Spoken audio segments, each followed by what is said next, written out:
Sijaru Henshin. Nyokaru Henshin.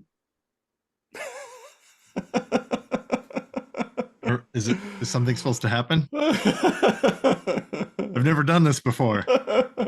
Wait, this isn't the trailer for Transformers 1? And we have some, what would you call it? Some pre-metamorphosis interruptus. Metamorphosis interruptus. Yeah, Yeah, there we go. yeah, that's what's happening in Beast Wars Second in general, I feel. You know, the angle moist energy happens to a lot of men when they're approaching middle age. It's fine. We can henshin later. Too much energon. Too much energon, like this podcast. Cheetor, what in the ever-loving fuck have you done? If I wanted to fly, I would have become a bat, not a rat. It seems my head is purple fire now. Intelligent conversation. The louder you yell, the more damage your bullets do. Ah! Yes. Oh, yes. Yes. Well, It's gonna blow. I've decided that I want to live. No. Not that. Ah! Good evening, Lio Juniors. Welcome to episode 145 of Too Much Energon, the podcast where we talk about Beast Wars shit and talk shit about Beast Wars. Coming to you live from a mysterious floating mountain somewhere hidden on Planet Gaia. I am, as always, Christopher Siege, one of your hosts. I'm NeoCal, your other host. And this week on Too Much Energon, we're jumping into a couple stasis pods here and flying through a transwarp bubble and going back in time to the year of our Lord, 2021, almost 3 years ago, just over 3 years ago now at the time of recording. Because if you're a newer listener or if you just don't remember, back in 2021, but for episode 49 of Too Much Energon, we randomly reviewed the Beast Wars second animated film, theatrically released animated film, I might add, Lio Convoy in Imminent Danger, which, funny enough, if you look up Lio Convoy in Imminent Danger on YouTube, our review is the third result. Not to say that we're hot shit, but Still only has 100 views, though, so I think that tells you how many people are looking up Lio Convoy in Imminent Danger on YouTube. win is a win, damn it. We'll take it. Yeah, so back then we recorded a review of that movie, and as kind of a filler between finishing up the original Beast Wars series and then jumping into Beast Machines. We had a little bit of a lull of like 3 episodes there where we kind of just did random things. Now, the reason why we are revisiting this is because something we did not expect was ever actually going to happen. But here we are 3 years later actually reviewing the series Beast Wars Second. And Much to our joy. And this movie canonically is set right around the time of the episodes we reviewed on the last episode of Too Much Energon. Too Much Energon, episode 144. So I thought, what a good time to just go back and revisit that review. We're not going to completely re-review the entire thing. So what is about to follow is the recording we did back on July 22nd of 2021, when we were younger and less experienced and more innocent and, in my case, thinner. In my case, probably in better shape. I don't know. It's a neat little Maybe time. my hairline was lower. Who knows? It's a neat little time capsule, and it'll really give you an indication of what time has wrought, especially in my case. That's right. Or in my case, actually going out in the sun. Oh, Jesus. Oh, it looks like you were digging through the ditches and burning through the witches there. Yeah, I need to be careful because a certain cancerous thing of the epidermis runs in Mon family Oh, geez. sensitivity to it. Oh, yeah. Yeah, keep an eye on that, dude.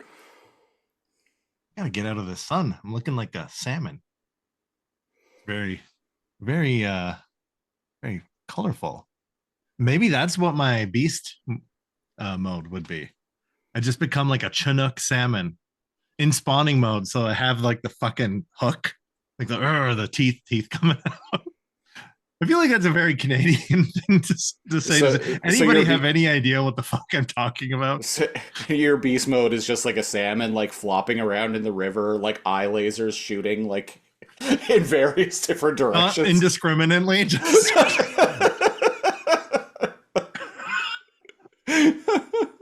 just a very dangerous Magikarp. Yeah, exactly. Oh, don't do it. Everybody get back. He's transforming into his beast mode. Fucking rocks are falling, trees are blasting apart. There's like a grizzly bear just like laying down on the ground, like by the riverside, with like its paws over its head, just ducking down. You can tell we've been watching Beast Wars Second long enough to know the cute anime animal tropes. Yeah. He was swatting at salmon, but now he's hiding. But it's okay. I never hit anything with the eye lasers. Just happen to hit rocks that fall and then bury the Predacons long enough for us to get away. As is tradition. Yeah. So some things to keep in mind when going back to this this recording from a few years ago. One, we had never seen anything to do with Beast Wars Second prior to this point. In fact, throughout the episode, we call it Beast Wars 2. I thought that was just a me thing. Did both of us? No, we both did. We knew absolutely nothing about Beast Wars Second at the time. We didn't know the names of any of the characters. But, well, anyway, here it is. And stick around afterward. This is, by the way, this is a very, like, edited down version of that episode. Think of it as, like, the special edition, if you will. The director's cut. The director's, the final cut. Because this version, I actually shaved, like, 40 minutes off of the episode.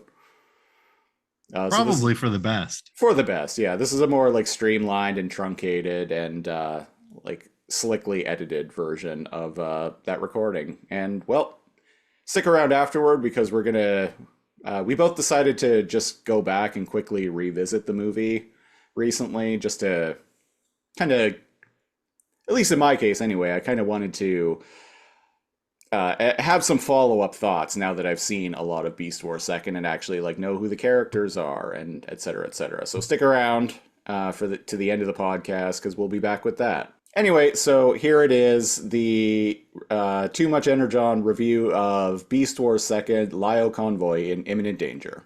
Too much energon. We open in space with a pirate ship, a space pirate ship, shooting lasers at a bunch of bug transformers. Is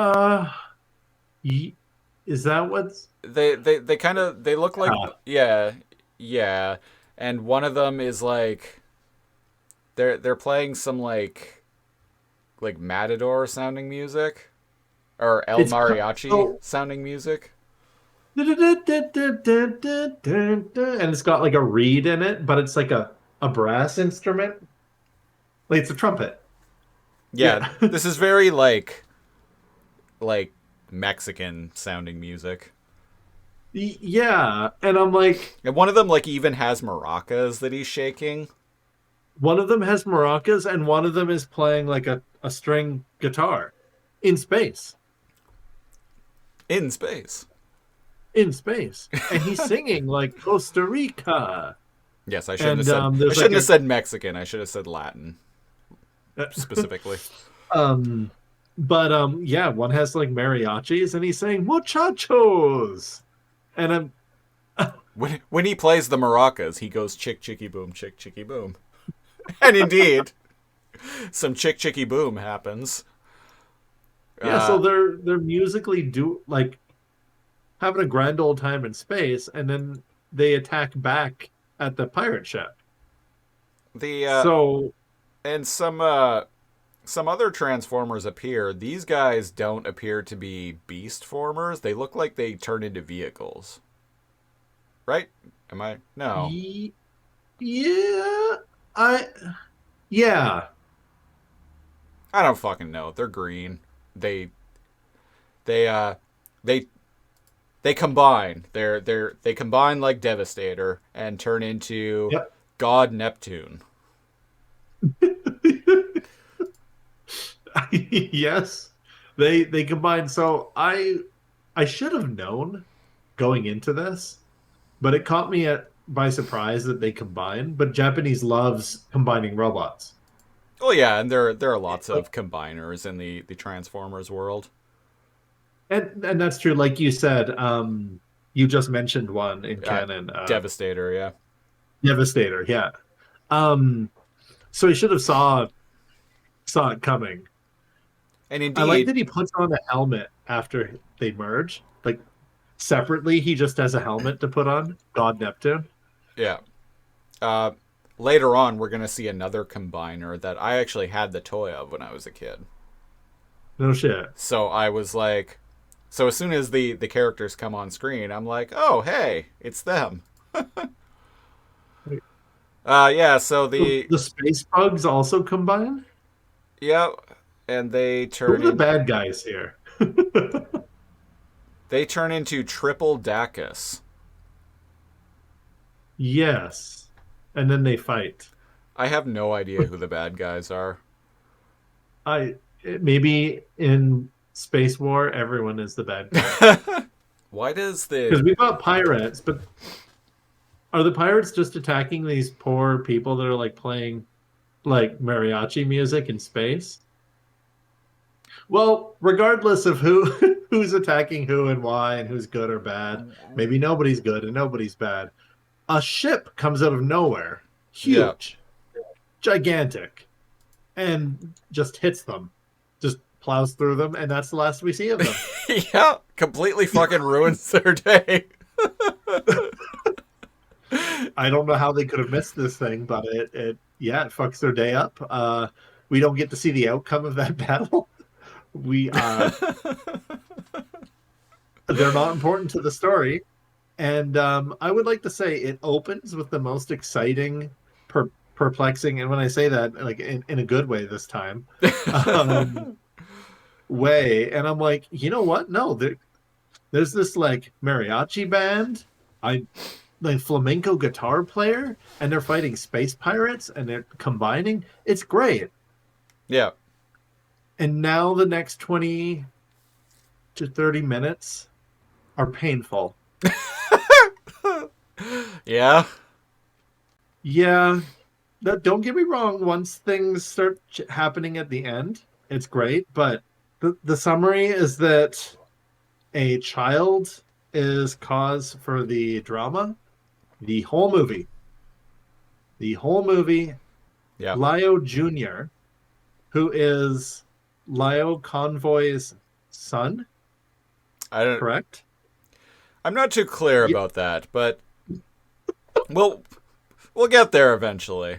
So Okay. speaking of Lio Convoy, so after the big ship like ruins the space pirates and bug mariachi dudes, after it completely fucking ruins their day, we go down to a ship on a planet, not Planet Energon apparently. This one is Planet Gaia. Ah, yes.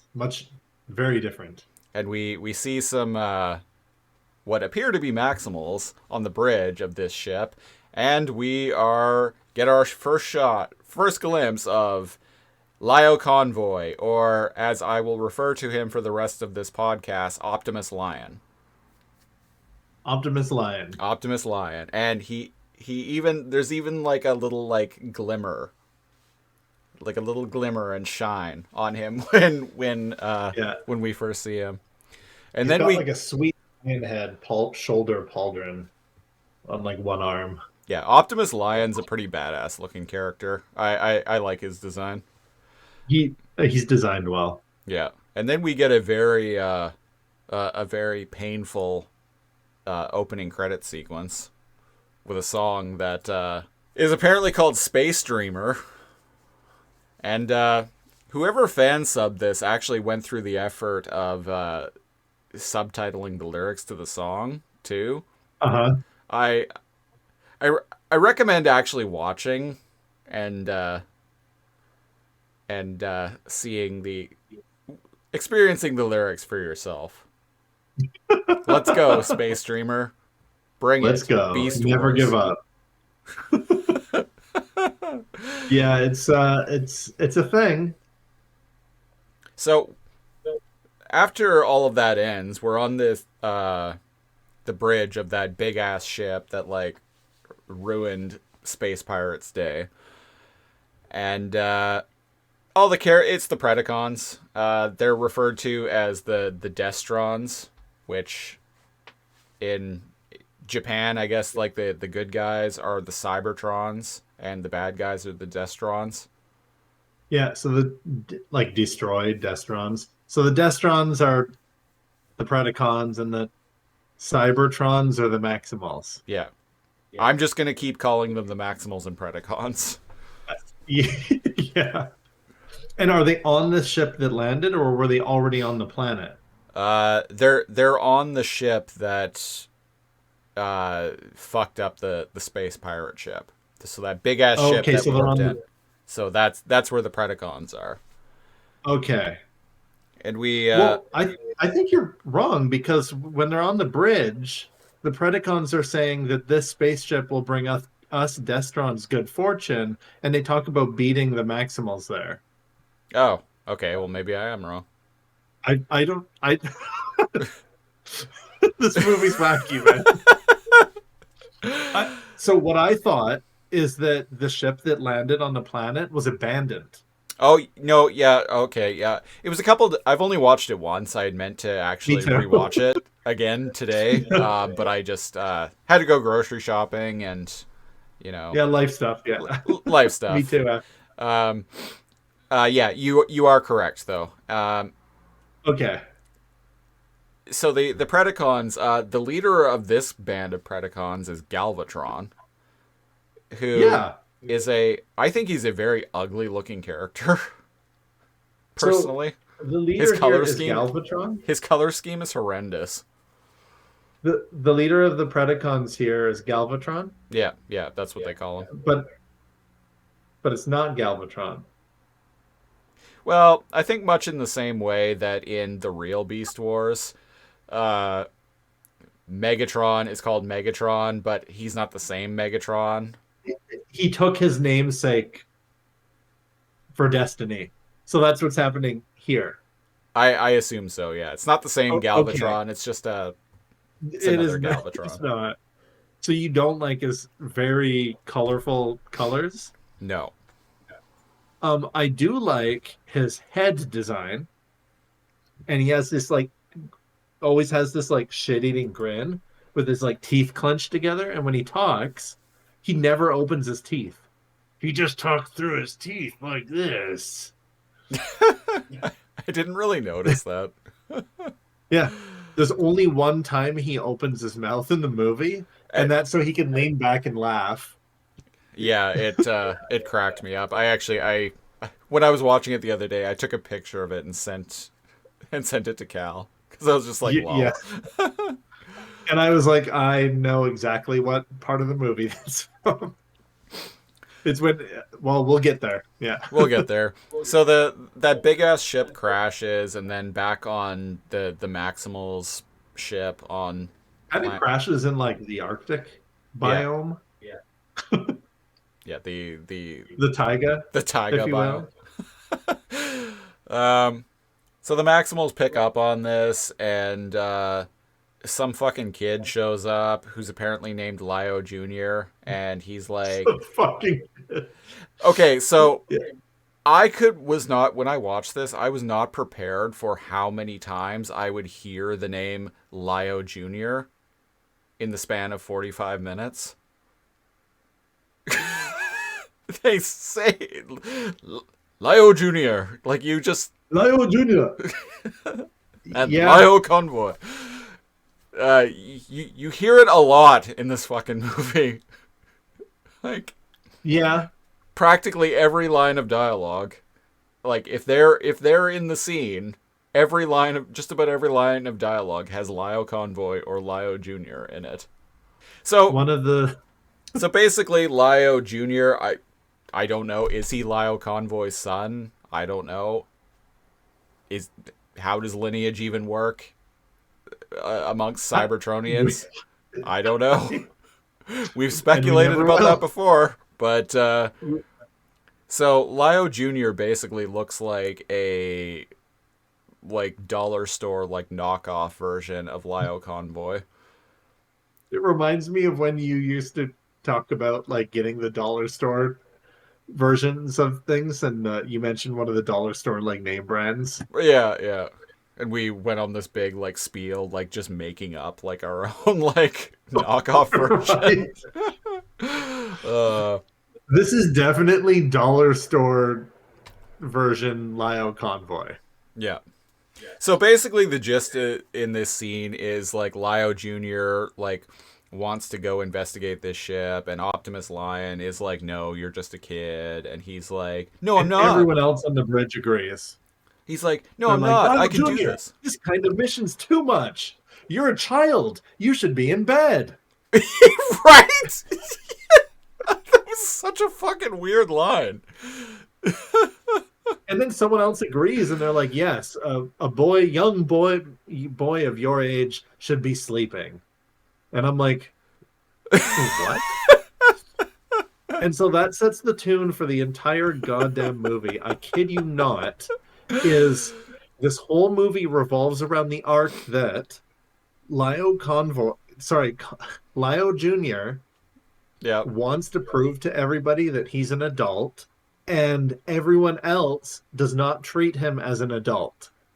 This is And he actually fucks shit up. this is actually a trope.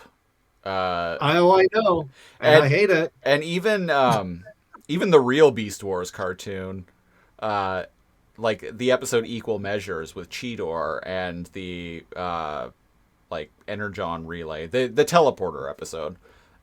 Yeah, that follows a similar plot. It's not nearly as insufferable. 45 minutes. It's not nearly as insufferable, but the basic gist. This is far more insufferable. But the basic gist of that episode was also that Cheetor is the young kid that thinks he can do it, thinks he doesn't listen, thinks he can do a thing, and they're like, "No, you can't do it," and he's like, "Come on, I can do it. I'm a grown up." And then he goes off and does it anyway, and then ends up fucking things up. So same The very difference in basic plot. Yeah. But in general, it's just a trope in it's something children's common in cartoons. Japanese anime, I find. Yeah. This whole all the adults telling a kid that he needs to wait to be an adult and he's not responsible enough and this isn't the kind of job for him. And then there's kind of one person sympathetic all the time who says, "Oh, no, you should let him go." In this case, it's somebody named Kid. Oh yeah, Tasmanian Kid. Yeah. What a name for a transformer. Tasmanian Kid, KIDD. And Lio Junior even asks Lio Convoy, "What? So you're also treating me like a child?" And they don't want him to go. So Kid vouches for him and he says, "Hey, I'll look after him. Let him go on the mission." And so Optimus Lion is like, "Okay, you got it." That's all it took. So now we bring in, I'm going to wait a little bit. Before I rant. I'll wait. He'll wait. So yeah, so somebody says "Hey kid, you're 10 years too early to be looking after someone else." Is that he's too young to be a parent? So Kid is also a young person. He's the new cadet or something, right? That's the gist I kind of got watching it. Yeah, maybe. I don't know. Because they're kind of like, oh, you're 10 years too early to be looking after someone else's kid. And I'm like, okay, so kid is like 18, 19, 20 is the gist I'm getting from this. Yeah, and Lio Junior is like 9 or 10. But yeah. The perfect age to be a little shit. Anyways, so three of Lio them, Convoy. 3 of them go off. Yeah, only 3, huh? Yeah. Yeah. Lio Junior, Tasmanian Kid, and some elephant dude. So, Patchy, I don't know what. yeah. One of them's named Apache. Is that the buffalo? I don't know. Yeah, I think that's the buffalo. See, these 3 here are actually like. Oh, there's 4. Wait, there's also the bird. Yeah, there's 4 of them go total. Right. So the bird, the elephant, and Lio Junior are also combiners, and they combine into Magnaboss, which was a toy I actually had because that toy was released in North America. See, I was pleasantly surprised that specifically those 4 could combine. I was under the impression watching it that any of them could combine. Because later on, when it happens, it just feels random to me that just a random group of 4 combine. But now that Christopher's mentioning it's the same 4 that are going out now, makes a little bit more sense. Interestingly enough, the character that is Lio Junior in this movie, the toy of the North American version was named Prowl. Oh, okay. Which, he's a lion, makes sense. And he had a different head that didn't make him just look like have an Optimus head. Yeah. Okay. So in typical Beast Wars fashion, instead of everybody going to check out the very dangerous artifact, a spaceship, Yeah. just a few of them go. So I was going to criticize it for that, and I still do. But that is very Beast Wars. Yeah. Sending just like 2, 3, 4 people to go investigate something that the entire squad should probably go. One thing I will say. So they're in the Arctic. One thing I will say is I actually like the transformation animations, like how characters kind of just leap up and. It's animated pretty cool. Yeah. I'll agree with you on that. Yeah, I actually like the animation in this movie. You can get away more with 2D animation. Mm-hmm. Whereas in Beast Wars, they had to look like they're the toys, right? In this, they are completely unapologetic. They don't look like toys. They look like a real lion and a real mammoth and like real animals. But in their robot modes, though, like I actually recognize a bunch of these characters. Like I recognized the ones who turn into Magnaboss.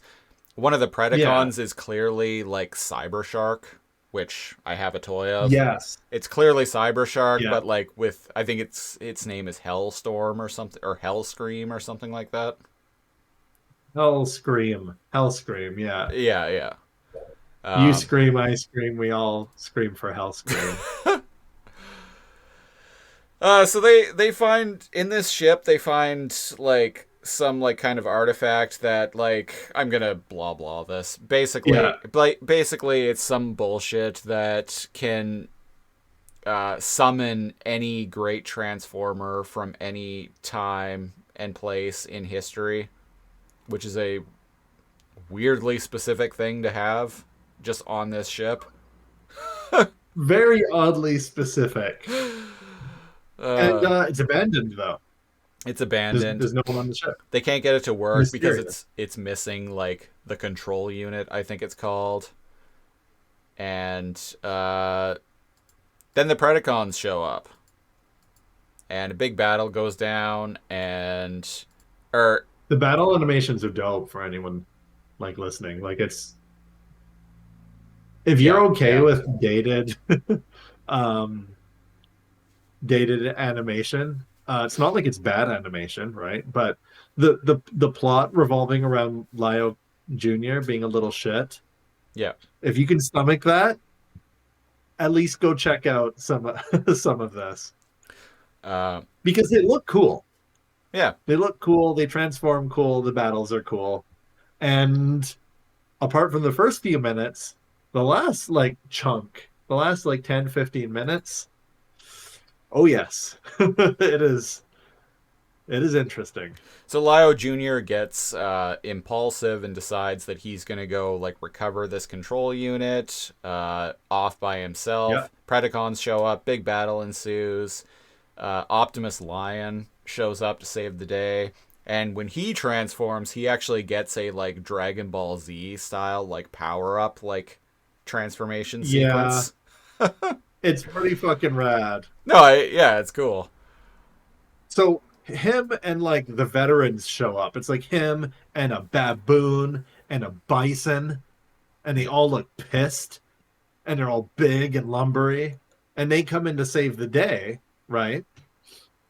I think the Bison was also a toy that was released in North America, and I think its name was Baboom. Baboom. Baboom, yeah. Was that the bison or the baboon? No, the Bison. Perplexing, because there's also a baboon here.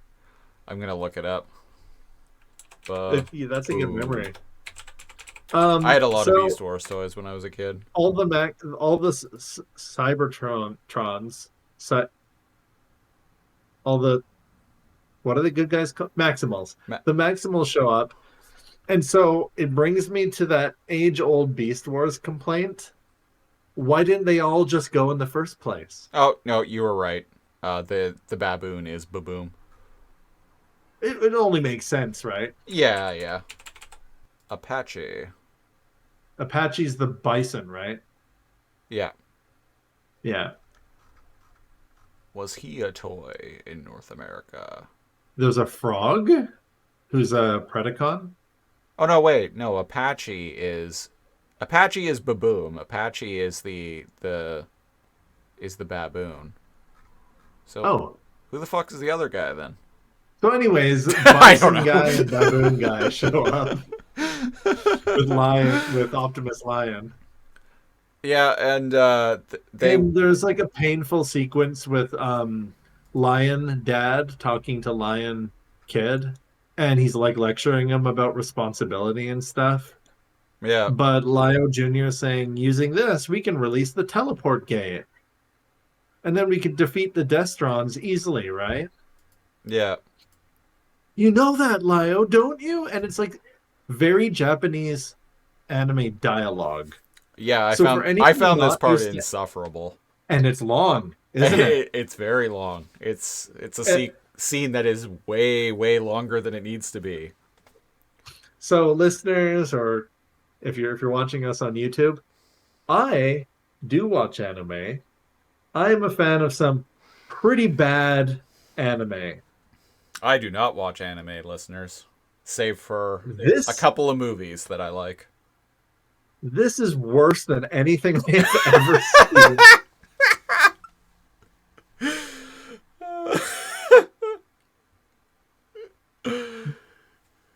There is like there's probably 10 whole minutes of this movie talking down of adults, talking down to Lio Jr. and him being like rebellious and like wanting to prove himself, but then fucking up and making mistakes. Yeah. And the dialogue back and forth being like, why did you do this? Oh, like, okay, so they lecture Kit, Lio Jr. for what is he even is it? Oh, trying to get this device, right? Yeah. And Kid got gravely injured during the fight. Right. And so he forgot to said, well, mention isn't that. it worth trying to get this artifact, Dad? And he's all like, you want to open the gate so much, would you want to open it even if it meant Kid dies? Well, you can't make an omelet without cracking a few eggs. And he says, shouldn't your comrades be your first priority? Lio Convoy, why didn't your whole squad go? this contradicts itself more times than an entire season of Beast Wars. If you're okay with dialogue contradicting dialogue that was said 10 seconds earlier, which is also a Beast Wars trend, but if you're okay with that happening way more often and you don't want anything to make sense and you want like Japanese dads to sternly talk to their children for 10 minutes, this is the movie for you. So what? They spank him, and holy lord, that scene is long. Jesus. Yeah, Lio Junior like gets mad and fucks off, And they have a shuttle that goes back and forth between the ship, and Kid is plugged into some life support energon tubes. yeah. Like he almost died. I point this out because mysteriously, We'll get there. We'll get there. okay.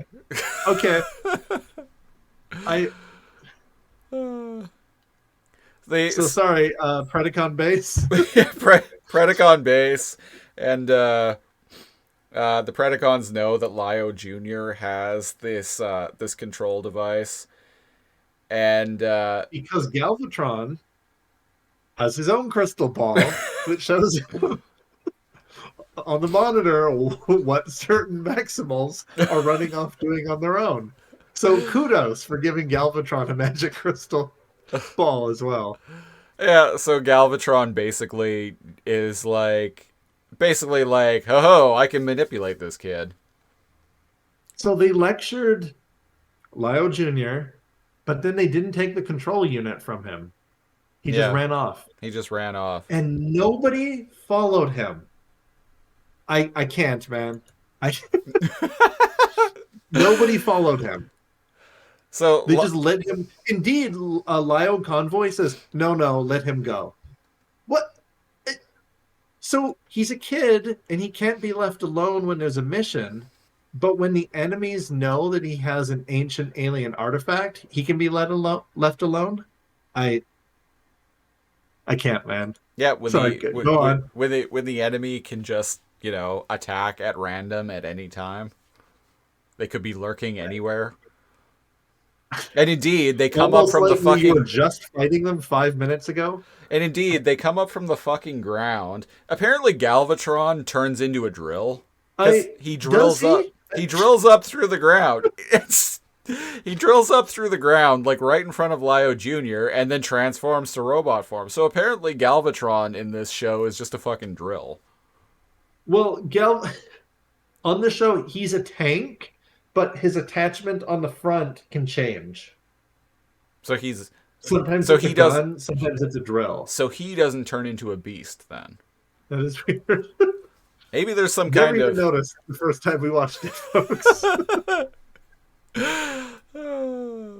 So yeah, I like that he yells in English, transform, yeah. to go into his robot mode. I mean, So what do? They told the all, hey, like, we want to protect you. You can join us. yeah. Like, we're not bad. And what is he? He bullshits Kid Lion. What's the bullshit? What's the lie he tells him again? Oh,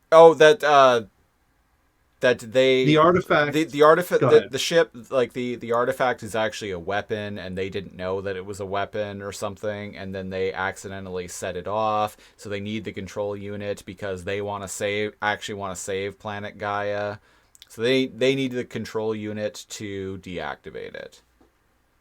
And Yeah. they're basically like, come on, Lio Junior, like, your Maximal friends, like, they don't take you seriously. Come and join us. We actually want to help. We'll take you seriously. And Lio Junior, And Lio even- Junior even some of the- has this like very very cliched like, oh, like back and forth like, oh, should I? No, I shouldn't. But should I? And Galvatron even takes a knee, and he's like, "We feel really terrible. We're opposed to the Cybertrons, but like we want to save the planet." And the camera cuts to the rest of the Predacons, and they all look sad, like they're all pretending to be sad, which I found interesting. Yeah, and he takes a knee, and he tries to like be like the cool uncle. Yeah. And he's like, "We'll protect you, man. Like you can be one of us." And then Yeah. Lio Junior's like, "Really?" And Galvatron's like, "Would we lie to you?" And out of the fucking woods, a half dead Tasmanian kid lurches Just out by of nowhere. himself, out of nowhere. He was on the ship, by the way, in critical condition, Yeah. passed out. Nobody's with him. And he Yep. tries to appeal to Lio Junior. And Lio Junior basically is like, well, if I prevent the planet from exploding, I'll surely gain the respect of Optimus Lion and my other two Magnaboss buddies. Guy Warp and I don't know. Santon. Okay, yeah, Santon. Right, you had them. Well, Lio Convoy, Sky Warp, I was just looking at the subtitle on the video. They had different. Santon, and Kid. They had different names in North America. They were like, Oh, right. I think they were like Lio Junior was Prowl. One Yeah. of them was Silverbolt. Not that Silverbolt, but one of them was called Silver. I think the bird was called Silverbolt, and I can't remember what the elephant's name was. Yeah, it goes real interest. Babar. Babar. And so he turns his back to Tasmanian Kid. Galvatron shoots some fucking missiles at him. He jumps out of the way, and away they go. Yeah, And then Galvatron's like, "Thanks. Well, now that you're joining us, can you give me the artifact?" and he hands it over, and they immediately just like thwap him on the back of the head, Yeah, knock like- him down to the ground. And he's just like, "No, you tricked me." And Galvatron's just like, "Of course, you fucking idiot." Yeah, he's like, "Gigastorm, search the energy wavelength. We need to summon Megatron in the memory bank." Because again, this artifact, as Christopher Siege just pointed out, summons powerful historical transformers. Yeah. Yeah. Yeah, and he's like, "Hey, you lied to me." And Galvatron's like, "Of course I did, you idiot." Oh, Galvatron's voice in this, he kind of sounds like this. Nani? Like Lio Convoy. He has that gravelly, like, villain Japanese anime voice. Yeah. Yeah, so Lio Jr. is thrown in jail and back at the Maximals ship. They're basically all shit-talking Lio Jr. and Tasmanian They Kid. really are.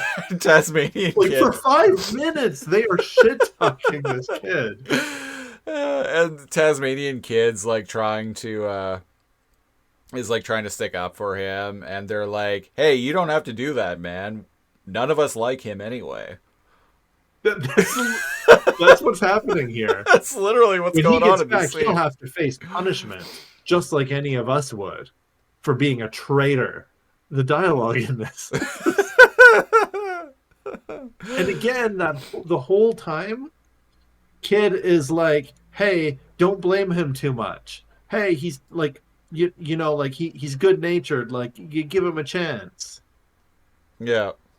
Stop sticking up for him. He almost got you killed." Yeah. Yeah. The very Japanese thing where Kid is like, "No, but I understand how Lio Junior feels." Why is it in anime adults act like children's feelings are so foreign? I don't remember know. what I felt like when I was 10, 12, 15, 16, 17. I was stupid, Yeah. right? And I was wrong. But when you're a kid, the first time you experience certain emotions, it's the most intense. Yeah. It's the first time. It's like First time you fall like in your love. I was gonna say your first love. Like, I think back to Yeah. like relationships when I was a teenager, and they felt like the most like earth-shattering fucking things, even if it was like, oh, we dated for like 3 months. And now My first girlfriend was 3 months. and now in hindsight, it's just like, yeah, whatever. I was like, "Oh, that's embarrassing." But you went through it, so it stands to reason that you should show some understanding when a kid that you know goes through it. Yeah, totally. None of these guys seem to have ever. They were born 50-year-old men in their Transformers bodies. And kid's like, no, he's a good kid, I swears. I swear. He's gonna. I too wanted to grow up to be a beast warrior who was trusted by everyone. He's just in too much of a hurry. Too You don't much get of trusted. a hurry. Too much of a hurry. You don't get trusted by joining the enemy. I know, right? I just want to be trusted and believed in. I will do that by betraying all of my friends. That's literally the line of thinking that this fucking lion kid does. Not even Cheetor would ever do that. Cheetor's bad boy streak was like standing in a corner being like, I'll show them. But he like gave up on that in like 2 episodes. Yeah. It didn't go anywhere. So at Anyway. at the Predacon base, They activate that thing they activate back at the alien ship. Yeah, It's got tentacles. Sorry, and not the shit. Predacon base. The alien ship. One of the Predacons is like Galvatron. I've locked on to Megatron's whatever, and It's a shark. He's a shark guy. it's like excellent. Bring him through. And so they activate the device, but something that is not Megatron comes through. And indeed, Lio Junior notices this from his prison cell and is like, that's not Megatron. It's definitely not Megatron. So what this device is, listeners, 3 things detach from the ship. They form the Bermuda Triangle in the air. And then a magical, like, oily sheen, like, warp gate appears. And this giant, like, hand monster robot creature chunks through. Not Megatron. Definitely no not version Megatron. of Megatron. And very big. One of the Predacons says to Hellscream, like, find out who the hell that thing is. And Hellscream like does some science and is like, it's Majin Zarak. Majin Zarak. Yeah. As if we're supposed to know. And Galvatron's like, Majin Zarak, you say? Majin Zarak, you say? Majin Zarak. As if we're supposed to know who the fuck that is. And so I was curious. Zarak, man. So I was curious about this. So I decided to investigate on the Transformers wiki. Okay. This is the first and to date only appearance of this character.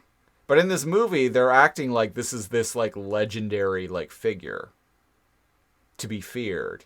So I'm okay with that because it's not like when we get glimpses of the Cybertron wars and the Beast Wars and all that, there's all this history established that we don't actually ever get to see on screen. So presumably there were tons of war heroes that died during the original wars way, way back when, right? That we never hear about, maybe. Right. But so I'm okay with this guy being super cool, but us having canonically never ever seen him. I'm fine with that, but the movie is kind of acting like we should know what this is. See, I assumed there was some Japanese Beast Wars TV show in which it was established. Exactly. But it isn't. That's my point. It's like that's where I take issue. Is this movie is acting like we should just know that we just know what this thing is. You should, man. It's Majin Zarak. it's Majin Zarak, motherfucker. Yes. So Majin is just the Japanese word for Jin, by the way, which it literally means magic person or magic being.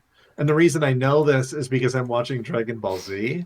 Okay. And there's a foe called Majin Buu. So So Majin is like their word for genie or magical. Okay. So Yeah. this thing, So it's magical Zarak. this thing lands on the ground and like, kind of like, because it comes down in basically like a morph ball, but then it like Yeah. uncoils and like goes into its full body form. This thing looks shockingly like a diamond weapon from Final Fantasy VII. So it wasn't just me. Like almost shamelessly so. Like this straight up just looks like diamond weapon from Final Fantasy VII. The color scheme is different, but like the shape of the thing. Like look up a picture of diamond weapon or emerald weapon. In memory, I was like, oh yeah, I can see this, but I'm Googling it now. Man, yeah. You recolor a few, not even all the parts of it, because this thing's mostly gray, Yeah. right? Yeah.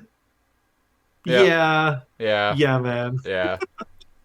This looks exactly like a recolored, barely recolored, like diamond weapon. Good, good eye. And this only came out like a little over a year after Final Fantasy VII, so Yeah, it's shamelessly inspired. yeah. So there's a pirate. There's like a ship, as in like a wooden sailboat, right? Yeah. With what? Man, I am dumb. I don't know anything about trains or ships. What, steering wheel. Steering wheel. Yeah, a ship wheel, and like a wooden one with all the different prongs. And Galvatron is now piloting Majin Zarak. Correct? Isn't it called a helm? Ship's wheel? Yeah. Helm, a tiller or wheel, and any associated equipment for steering a boat. So yeah, it's a helm. Yeah. Cool. Wow, I just found the pedestal, the spokes are the inside things, and the handles are on the outside. But the part between the handles, the circular part, is called the fellow. Today I learned. Are those Destron guys attacking? It's just what the subtitle was. Where I'm paused on the video. Yeah. Yeah. So he flies diamond weapon.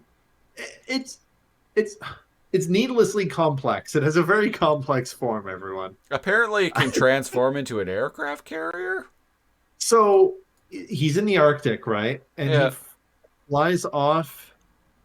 He straight up transforms into a fucking aircraft carrier. It's an aircraft carrier. He lands and it's got like a big spike on the front, and it is actually an aircraft carrier.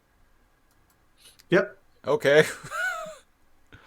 The Maximals are like trying to figure out what this thing is, and Optimus Lion is like, well, shit, that's Majin Zarak. So he knows what's up. I know that face anywhere. Those blasted Destrons summoned a terrible monster. It's a monster, but we can't avoid fighting it. Everyone move out. Right. Fair. Take the battle to it before it comes to the base. So all the Predacons are chilling on it, and all the Destrons are chilling on it. Yeah, I find it weird that the weird cybernetic Dino Predacon calls another one of the Predacons older brother all the time. Does he call Galvatron that? Maybe, I don't know. He turns back and yells at Galvatron, big brother or older brother. And he referred to someone as older brother earlier in the movie. Maybe we're missing something. Yeah, Oni-chan. So he says, "Oh, look out! We're gonna hit land." And Galvatron's like, "This baby's all terrain." And indeed-a-roo, Indeedly do. It also has tank treads or something. So now there's an aircraft carrier going across the land. Yep. Pretty sick. Lio Junior breaks out of his cell. Oh my god. So if anyone's watching or listening to this and you had to guess how he breaks out of his cell, He bends the bars. He just gets angry and bends the bars and then squeezes through. Yep. That's Anyways, all it took. that happens. Yeah, perfect writing, flawless writing.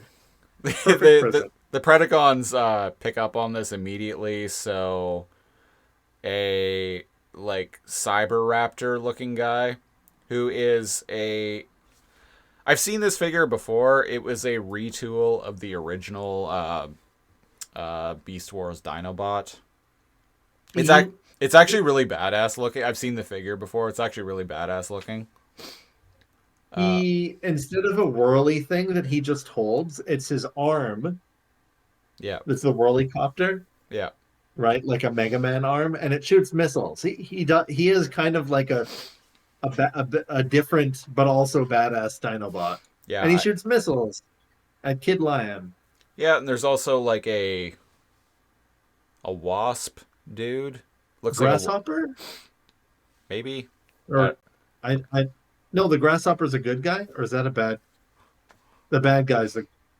I don't Anyways, Doesn't apparently matter. Some of them can launch attacks, energy blasts and stuff in beast even mode. when the Yeah. I was noticing that. okay. Yeah, Hawkman shows up, and I don't know what his name is. So Skywarp, right?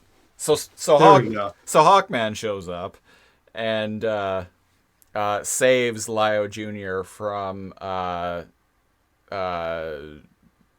Grasshopper and fake Dinobots. You're muted right now. Discount Dinobot. Discount Dinobot. There you go. Discount Waspinator. Discount Dinobot. yeah. There you go. And his buddies show up, Elephant Man and Skywarp, and they're like, "Hey, we never abandon an ally. Yeah, we're here for you." And they're being really positive. So Kid's speech earlier must have really vamped them up. I actually Where were you guys?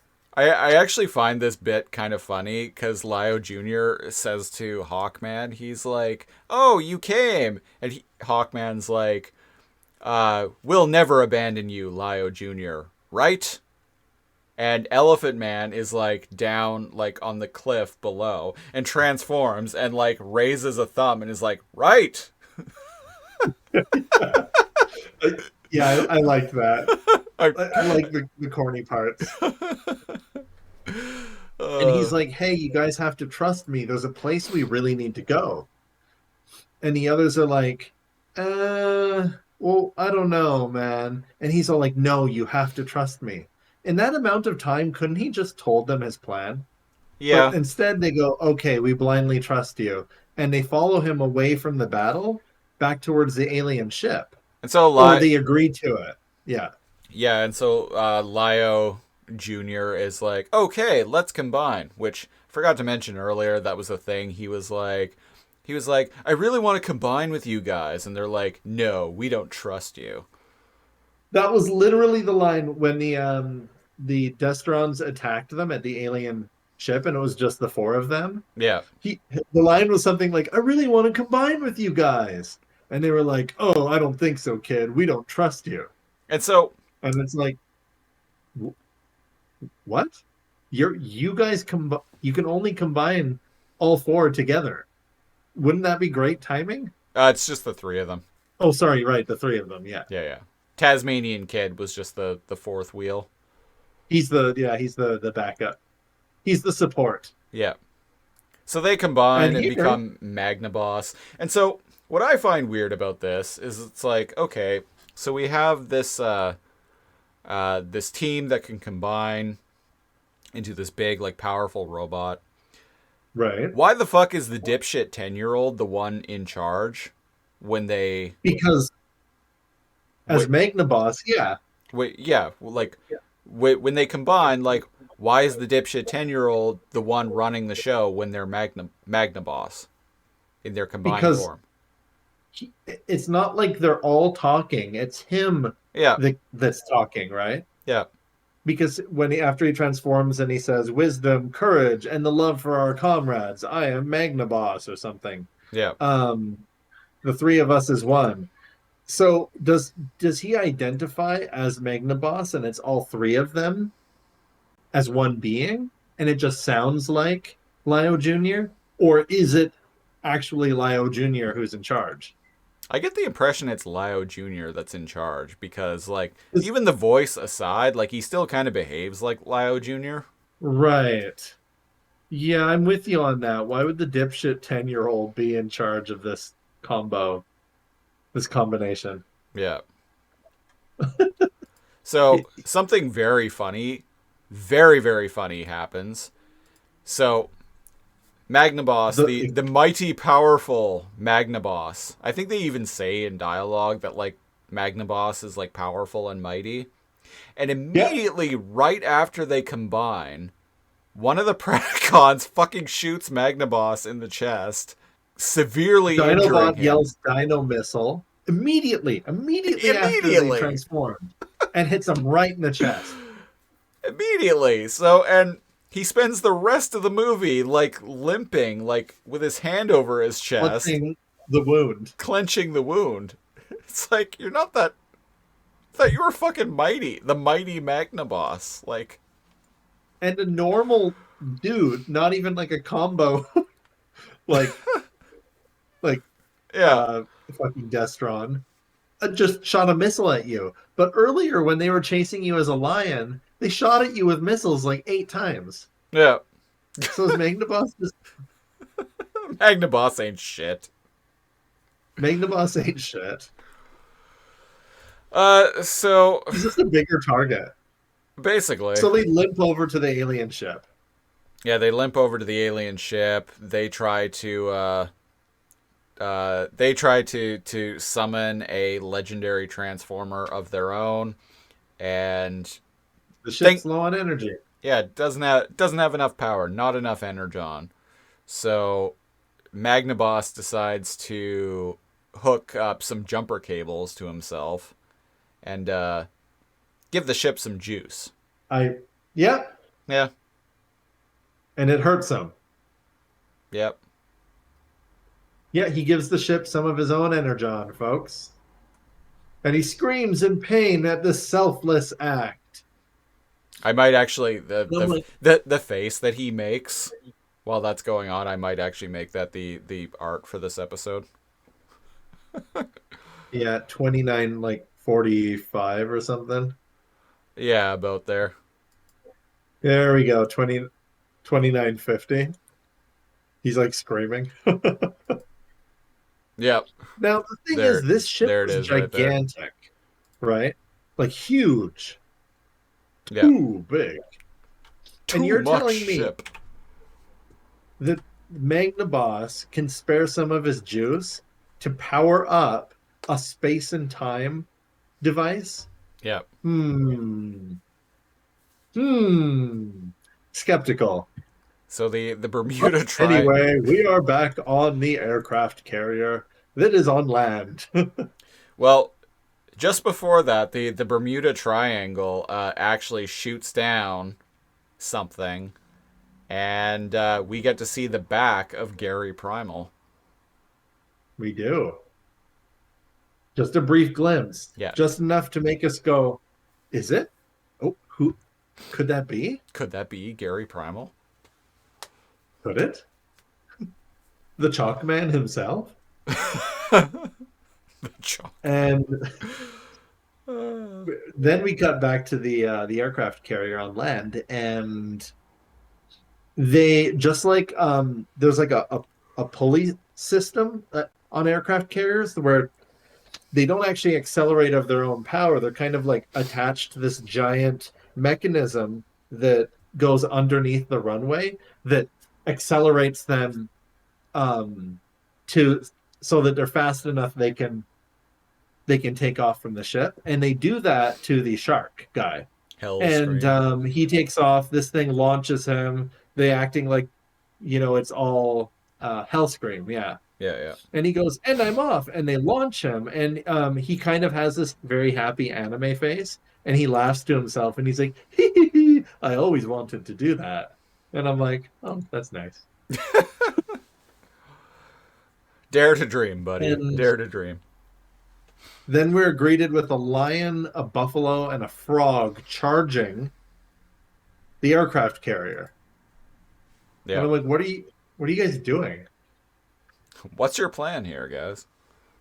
Yeah, because well, they get to jump in the air and dramatically transform. Is what they get to do. Yeah. I like how Now I'm just wondering, all of the Destrons leave the aircraft carrier, which by the way has tons of guns on it that fire on their own accord. Why would they leave Majin Zarak and fight them on the ground where they have a disadvantage? Whatever. who could say? And there's a wolf Destron who decides to play a game of chicken with the buffalo Cybertron. Citron, Maximal. Maximal. That's like Rat Trap trying to take on like Rhinox. I don't know what that guy was thinking. Because they charge at each other, and then the buffalo just smashes the wolf aside. I think the buffalo's name might be Bighorn. Okay. Yeah. Well, the That frog gets just to popped yell. into my head. The frog frog- literally shoots bubbles. He yells diver soap, and he shoots bubbles. Soapy bubbles. Hellscream What a weird doesn't attack. seem to. Hellscream doesn't seem to care. He just swims through it, even though he's flying. And the buffalo yells horn thunder and electrocutes him. Now, as anybody knows, right? If Yeah. anybody has watched Pokemon, if you get something wet and then do an electricity attack, it's effective. That's how Ash got his first badge. So what happened is the frog guy used diver soap to get Hellscream wet, and then the buffalo used a thunder attack, so it was super effective. Well, I don't shit. make the rules. That's just how it works. Yes. Okay. That's so. There's a bunch of attacks. They're all fighting. I thought I saw a fighter jet for a second there. Probably. Maybe. Yeah. But basically, all of the Predacons retreat, but they don't retreat back to the giant ship, Majin Zarak. They like leave the battlefield. And Galvatron's like, I'm surrounded by a useless bunch. And I'm like, yeah, kind of. Why aren't they retreating back onto Majin Zarak? Yeah. The big like indestructible like fortress. The indestructible like fortress that has guns all over it, right? No, it's just Galvatron piloting this mofo alone. I like Optimus Lion. I like how when he transforms into robot mode, he has like part of his mane becomes like Wolverine type claws on his arms. Pretty cool. Yeah. Yeah, I like the design of Lio Convoy. There's one Predacon that's still on the outside of Majin Zarak, and it's like the dino guy. The T-Rex guy. Oh, okay, yeah. Not the Cyberraptor, the other dino Yeah, man. and he yells, Oni-chan, forgive me! Because Optimus Primal like uppercuts him into the sky. And in typical anime fashion, there's like a little twinkle as if he was like became a star. So Galvatron is like, fuck you, Optimus Lion. I will show you Majin Zarak's true power. And he spins the wheel, and Majin Zarak transforms back into Diamond Weapon. Yeah, And he certainly does. yeah, and he shoots off some like a huge blast. He fires his like Omega laser or whatever, and fucks shit up. The Maximals get blown away. Yeah, it's like a giant beam that comes out of the center and annihilates huge chunk of the planet. It digs a trough into the planet. And there's one part. This is where is this where he laughs? There's one part where Galvatron like throws his head back and opens his around 33 3 minutes exactly. He yells his head back and he opens his mouth and he has a hearty laugh. That's a good thumbnail too. That's the still that Christopher sent me. Yeah. That's his power. That's the end of the Cybertrons. And then he gets a fucking email on the monitor. Like actually like a 1995 like email pops up like on like the blue background, like everything. And he Yeah. turns his head and he reads it out loud. And the email says, "You think you won, but we won't be defeated. Oh Come shit. to point B2 so we can settle things once and for all." And then a dash, convoy. Convoy. Can't they radio each other? Well, And then after he read the email from him, Galvatron asks himself, was he able to escape from the cannon's attack? who can I say? guess. How dare he? How How dare dare you continue to live? how dare you not die like I want you to? How dare you not die? And so Optimus Lion is buried under some rubble, and a voice tells him to stand up because he can still fight. And Optimus Yeah. Lion goes on some like vision quest in space. Literally, yeah. Literally, vision quest in space. And then Garry Primal shows up to tell him that he has been summoned here from a By distant Magnaboss. by Magnaboss from a distant time and space to help him out with their problem. Defeat Majin Zarak. And he's like, you've raised a subordinate who cares about his comrades so much. And I'm like, this is so heavy-handed. How, like, the kid does one little thing and it undoes all the bad. Yeah. Right? Like, where this guy's like, he's your best soldier.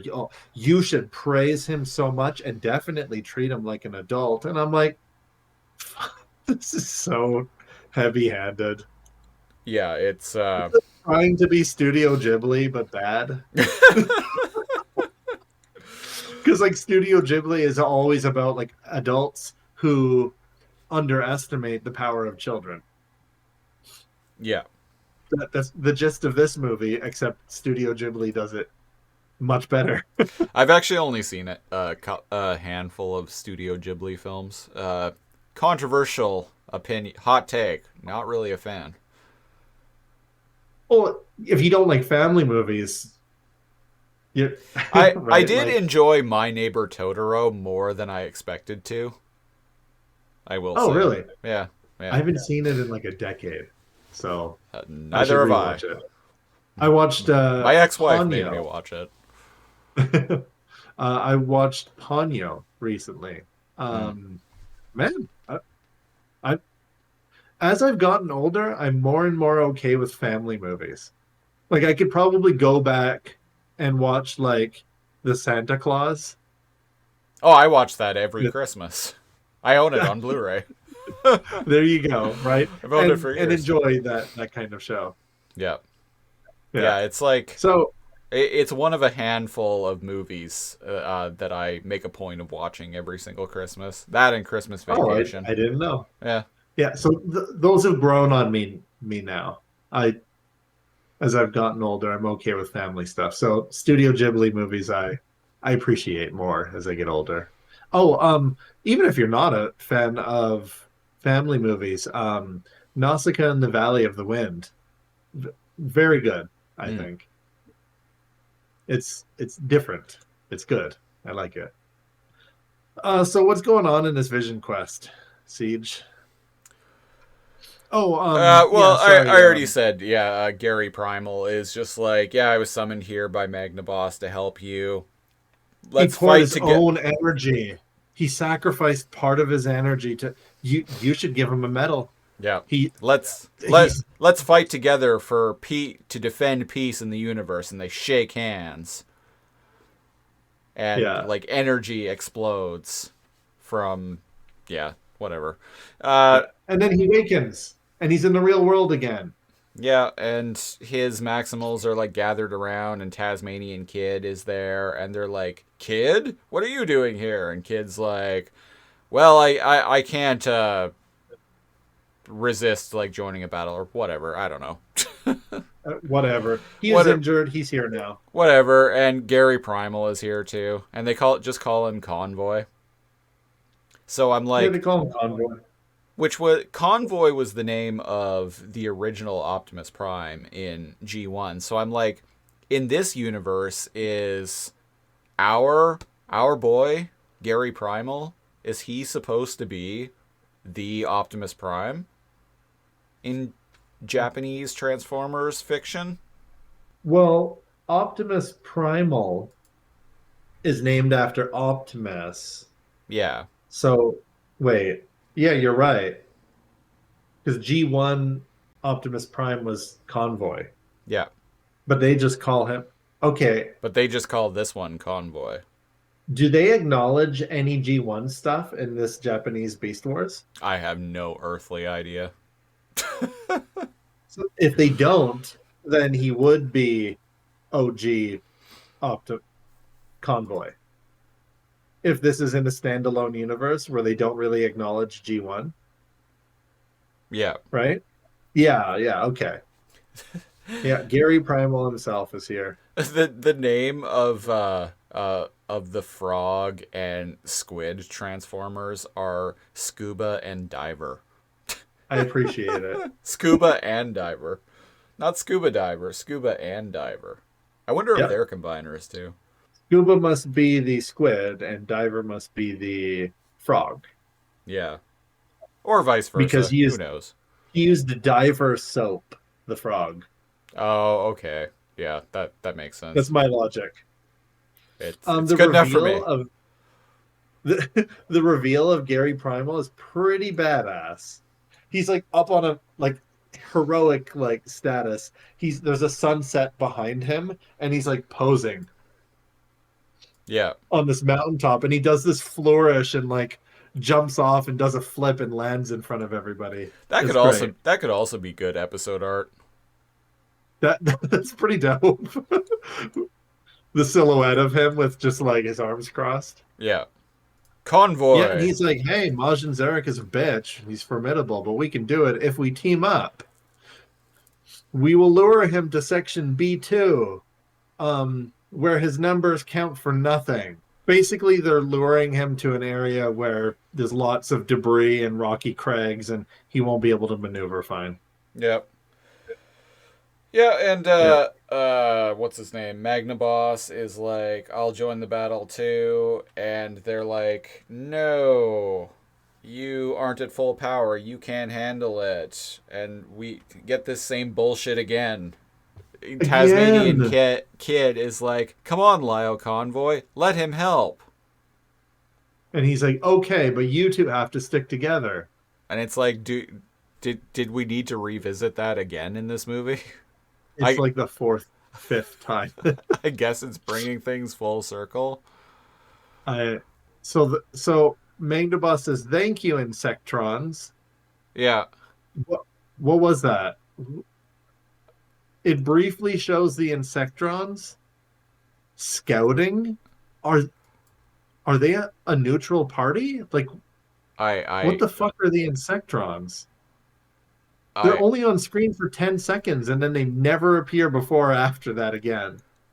You know, kind of like the El Mariachi bug transformers and the space pirates.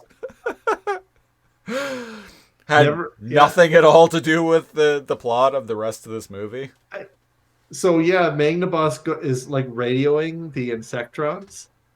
And he's like, oh, where are the whereabouts of blah, blah, blah. And they report back, and they're all insects. Hey, Magnaboss, Majin Zarak is heading for the point B2 as planned. Thanks. I guess Magnaboss is friends with the Insectrons. They don't want to fight, though. Yeah, so we're in section 2B. Or not to be. And there's a bunch of like There's a bunch of broken debris around, and I think I got ahead of you. Galvatron's here to fight. And we get a side-by-side, shoulder-to-shoulder shot of Lio Convoy and Optimus Primal, like shoulder to shoulder, up on their like shuttle. Yeah, I'm completely And lost as to where we Galvatron are immediately recognizes him. now. Oh, okay, yeah. Damn it all! Yeah. The convoy who called me here was that convoy. So I came all this way here to defeat you. And I'm like, how did he catch up on what's going on so fast? Wouldn't he be like, holy shit, where am I? oh, I need to get back. he's actually in this bit here too. He's yelling without like grinning his teeth. Like his mouth actually opens as he's yelling. Oh, you're right. It's Yeah. a side shot. Yeah, he yells, then I'll get rid of the two of you together. Yeah, good catch. And this is really weird. So this giant Majin Zarak, which is like a tank, but it's an aircraft carrier, it's charging towards them. And the injured Magnaboss decides to play chicken with it by himself. But Tasmanian Kid has his hand on Magnaboss's shoulder and says, don't worry, my power will flow into you so you can be close to your full power. Okay. That's only anime logic. And much to my surprise, it's not like Optimus, like Optimus Lion or Convoy that catch and play chicken with Majin Zarak. Magnaboss single-handedly stops this thing, grabs it by the front of the blade, lifts it off the ground, and hurls it onto its side. Yes. That is a thing that happens. That is the thing that happens. And luckily, that dinosaur that we saw that keeps calling Galvatron older brother, Yeah. Oni-chan, he transforms into a hover drone, and he saved him. And he said, just in the nick of time, huh, older brother? And he says, don't think this is the end, Cybertrons, and they just leave. Is it just me, or does he give up as easily as, like, Season 1 Megatron on Beast Wars gives up? You know how he, like, the slightest thing goes wrong, and he's like, Predacons, retreat! I don't understand why, because he can still transform into Diamond Weapon. Yeah. Which indeed he does. Which indeed he does, and it is revealed that the whole time this has been happening, Majin Zarak is quite capable of acting and thinking on his own. Yeah. So the real foe is Majin Zarak, not Galvatron. Yeah. And indeed, apparently Galvatron isn't even controlling him anymore. One of the Maximals makes a point of mentioning that. Yeah, he's alive, and he wasn't anything that anyone can control, even from the start. And we get to see its true form. It has a spooky evil head with with 3 eyes. Yeah. And at around, and I appreciated this, at around like 41 minutes or so, Garry Primal teaches Optimus Lion the old maximal maneuver. Because the two of them end up hiding behind a rock together. Oh, so yeah, there's a battle. Magnaboss tries throwing his beam at him. It literally does nothing. Yeah. And then Magnaboss gets scorched a little bit.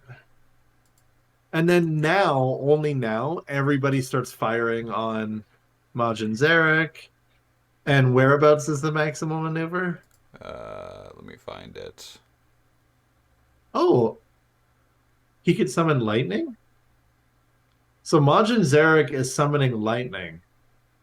And it is fucking up the entire battlefield. Oh, that's cool. Okay, this is cool. Them fighting this guy? Yeah. Oh? It's a good fight scene.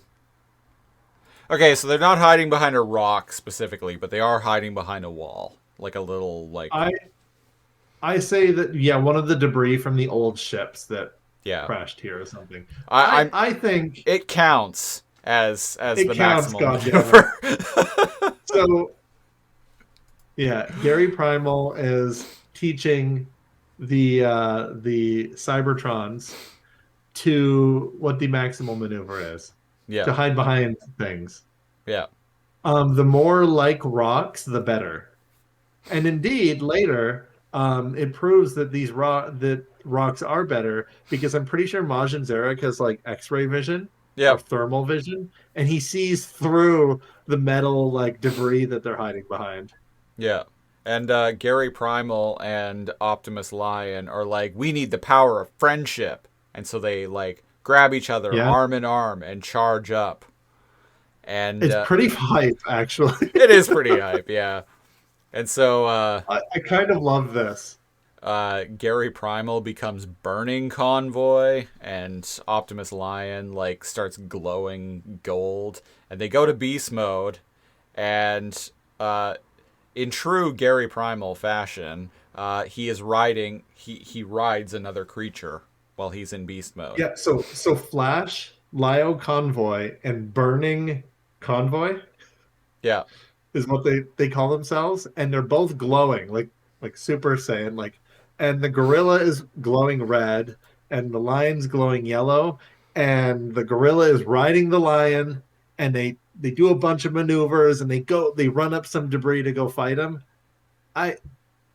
All I wanted was a gorilla to ride a lion in this movie, and they delivered that so well. I can ignore the 30 minutes of Lio Junior being a shitlord because of how great this is. And they don't like deliver an energy attack. They leap through the air. Not yet. They will. Not yet. They leap through the air. They run up his arm. And Go ahead. Optimus Primal like leaps off of Lio Convoy and straight in beast mode and straight up punches Majin Zarak's like third eye. The green eye with the slit. Which, pretty fucking badass, just to punch a giant, way giant transformer.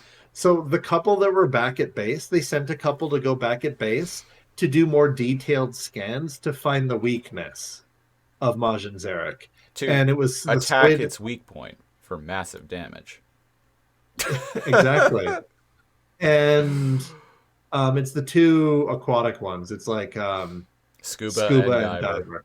Scuba Diver. And they report back recently before all of this, hey guys, his eye is his like central nervous system, and it connects all of his like functions. So even if you don't destroy it, you can cripple his full effectiveness if you attack it. Which is why they're punching him in the eye. Very video game boss stuff. Yeah. I like that they, after this, they go into robot mode and actually like go arm in arm with one another and fly up into the sky. they boost off into the air. They're arm in arm together, and their chests, very different designs. Yeah. But they both open up in different ways. Double Matrix Blast. Double Matrix Blast. And blue and red energy like swirls it. What a joy. The joy of friendship. Such anime. Wow. Yeah, quite literally they defeat Majin Zarak with a energy blast from the power of friendship. They didn't even need to punch him in the eye because this thing seems to be falling apart from this double matrix blast. But indeed, as if they are ballroom dancing, they clasp hands. I'm not even fucking shitting you. They clasp hands like together, side by side, with their arm around each other, and their hands and dual punch. There's something very romantic about this. Yeah. A little bit more than just bromance. Yeah.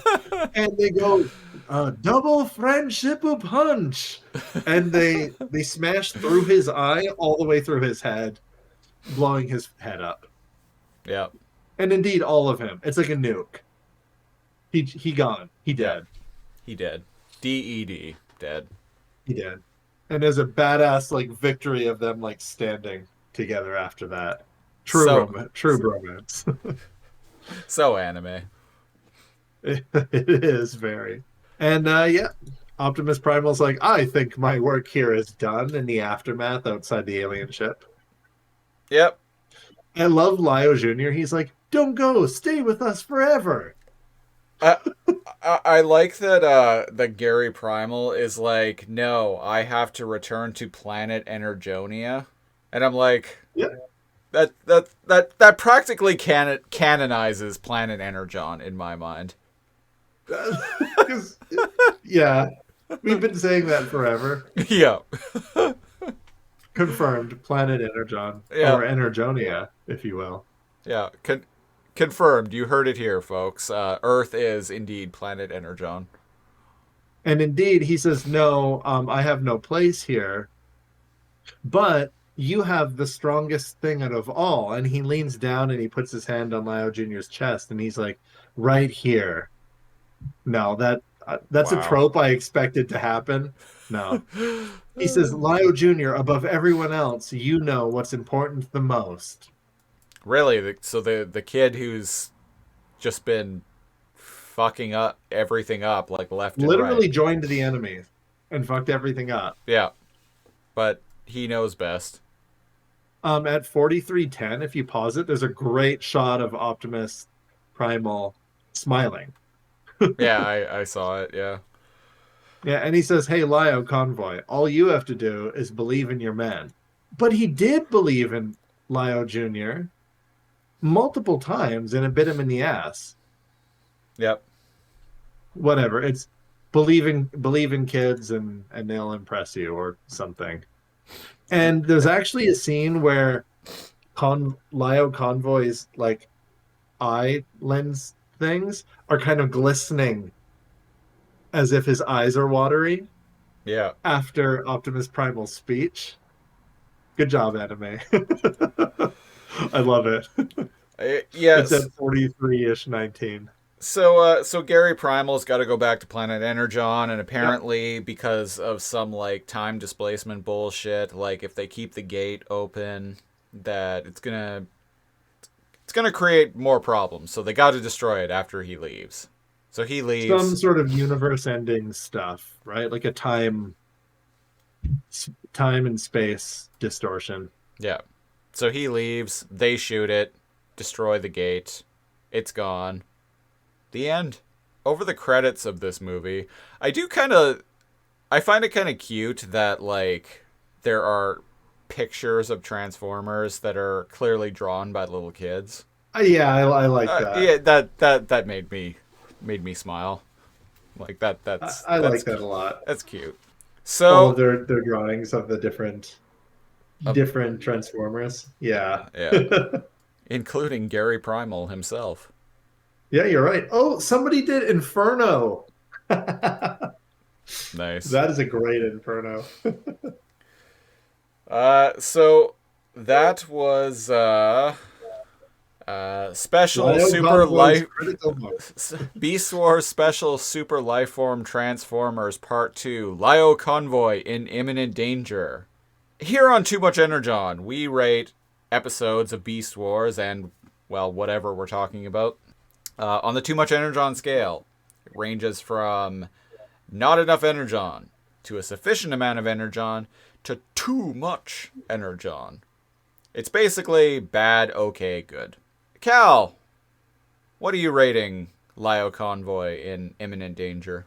This is really hard. Like, I can't tell if I hate this or love it. I know, I'm kind of the same way.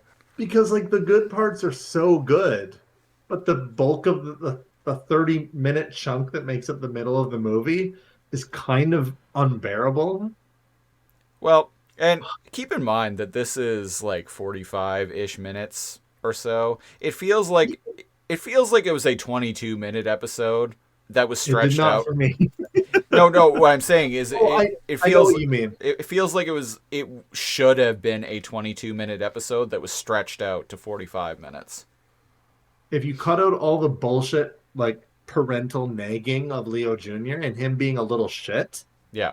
I think it could have been 22 minutes. Yeah, totally. Cut out all the instead of the whole like back and forth and Lio Junior being a shit, right? Yeah. Just have the Predacons win that little battle and activate the ship. Bada bing, bada boom. Majin Zarak. 20 He's minutes transformed. sooner. Big fucking deal. Diamond fucking weapon. Big fucking deal. Okay. Because of the, I fully agree. It would have been better if it was 22 minutes. It would have been, yeah. It gets a sufficient amount of energon from me. Okay.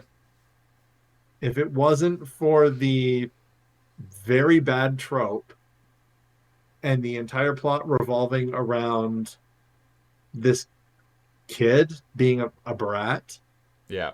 it's like a Cheetor episode, but the worst parts of the Cheetor episode.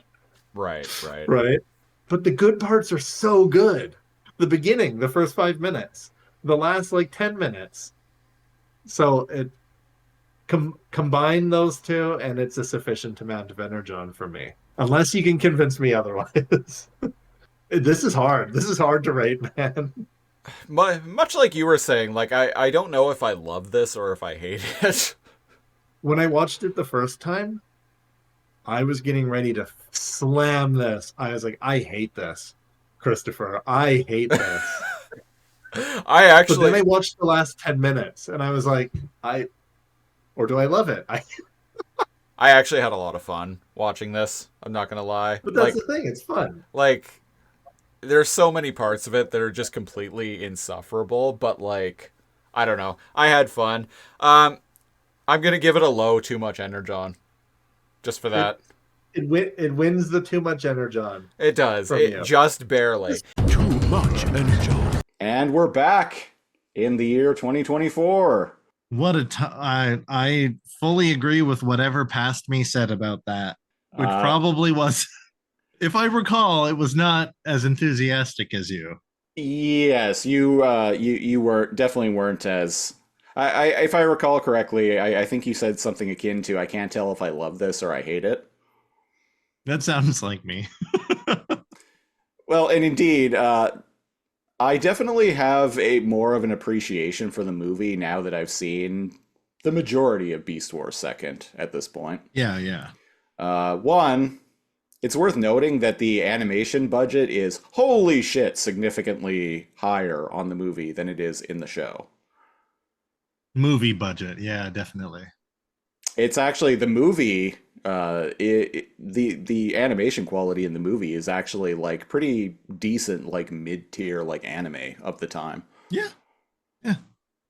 We ain't talking about like Attack on Titan, but it's pretty good for what was the year it came out? 98. 98. Yeah, I think the Lio Convoy and Imminent Danger movie came out in December of 1998, if I remember correctly. Mm-hmm. So yeah, I think it actually has a plot. If I was grading on a curve, well, no, I'd probably rate it the same. I don't know. But unlike Beast Wars Second, we talked about this a little bit off air. I find that like a joke on Too Much Energon is that the beginning, the middle, and the end are all written by different people. Yeah. Whenever we encounter a very dumb like episode of anything, or most of the episodes of Beast Wars Second, it actually has plot structure. Yeah. The movie, yeah. And to be fair, like the movie's plot isn't really anything profound, and there's not really a lot in terms of character moments. I was disappointed that the He-Man himself, Bighorn, actually barely says anything in this movie. Barely, yeah. He's just a background guy. But yeah, the character models look a lot better. One thing I noticed about the animation was, and this was one of the first things that I caught that was indicative to me that the movie had a bigger budget. His characters actually transform in scene, as opposed to just like a cutaway of them like transforming with like a moving like anime background. So that they have to animate it once. And what did you call it? Canned henshin? Canned animation. Yeah. Yeah. Whereas, And whereas in the movie, a lot of the time they kind of just transform casually mid-scene with other Which- characters involved. which is cool. It's Yeah. cool. It's a little detail, but and yeah, like I said, there's not really much in term like to the plot. Like there's not a lot of depth to it, but it moves. The movie is surprisingly fast paced, which is weird because it's like the length of like 2.5 episodes of the show, even though like a lot of the times the episodes feel like twice as long as the movie, just because the movie is paced really well. Yeah. And I mean, well, you get to see Lio Convoy and Big Time Garry himself team up and fight Diamond Weapon from Final Fantasy VII. Yeah. What more could you That's possibly right. want? Yeah. Yeah. Yeah. If you're a Beast Wars fan, what more could you possibly want? I'm pretty sure I still gave it the old sufficient amount of energon, though.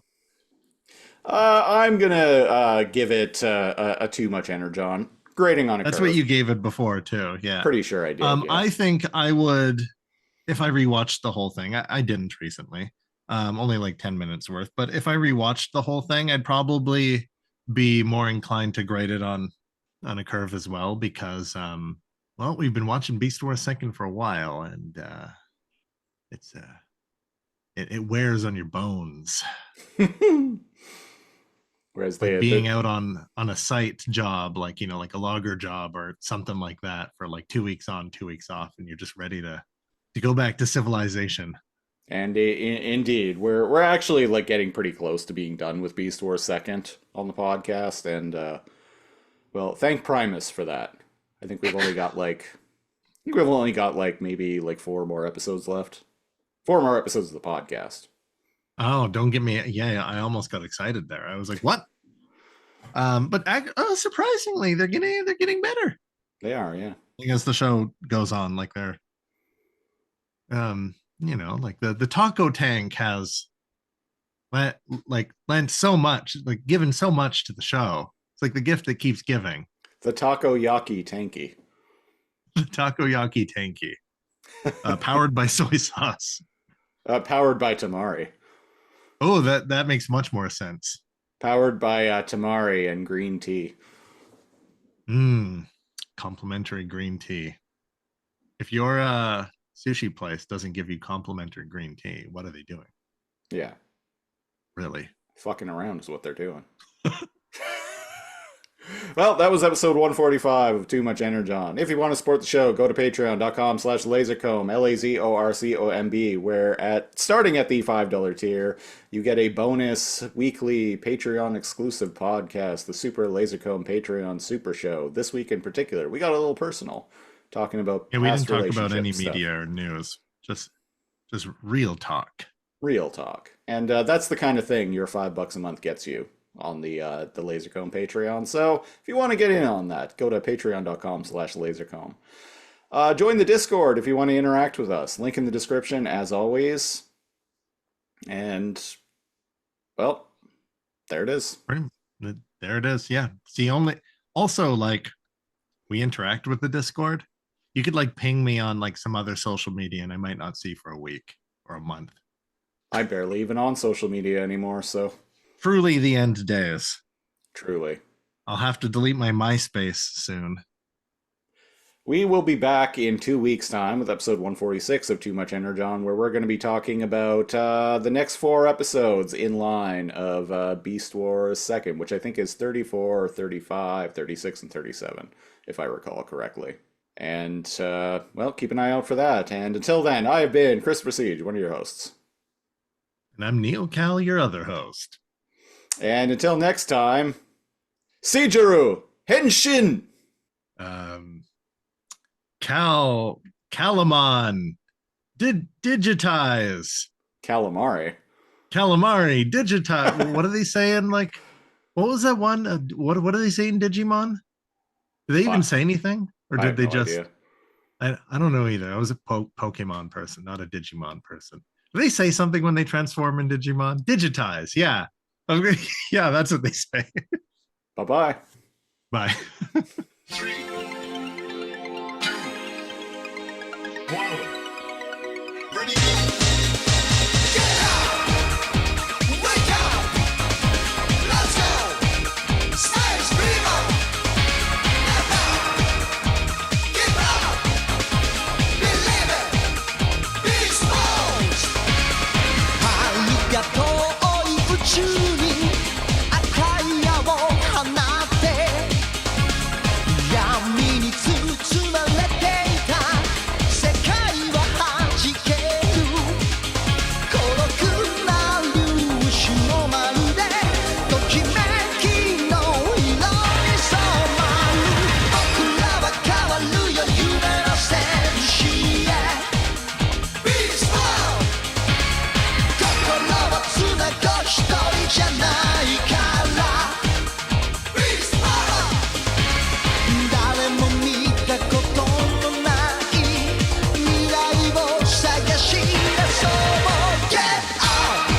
信じ